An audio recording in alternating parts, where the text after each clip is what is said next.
Las Fallas de Valencia ya tienen a su corte de honor infantil 2015. La Fonteta fue la encargada un año más de recibir el desfile de las 74 niñas preseleccionadas que se presentaron ante el mundo fallero para optar a ser una de las 13 escogidas como la corte infantil. Una noche de película, como bien avanzó Claudia Villodre, fallera mayor infantil de Valencia 2014 en su despedida. Finalmente el jurado entregó sus 13 mini Oscars. Desde el equipo de Ahora Valencia felicitamos por tanto a las niñas María Donderi Sánchez de la falla Quart Extramuros Velázquez, Nerea Rodríguez Martín de la falla Cuba Denia,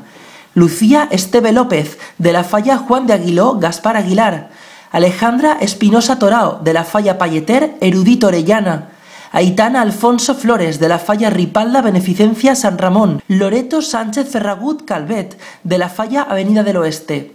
Carlota García Verdú de la falla Grabador Esteve Cirilo Amorós, Aitana Rodríguez Muñoz de la falla Duque de Gaeta Pobla de Farnals, María Cano Oliván de la falla Espartero Gran Vía Ramón y Cajal, Alejandra Cotino Soriano de la falla Almirante Cadarso Conde Altea,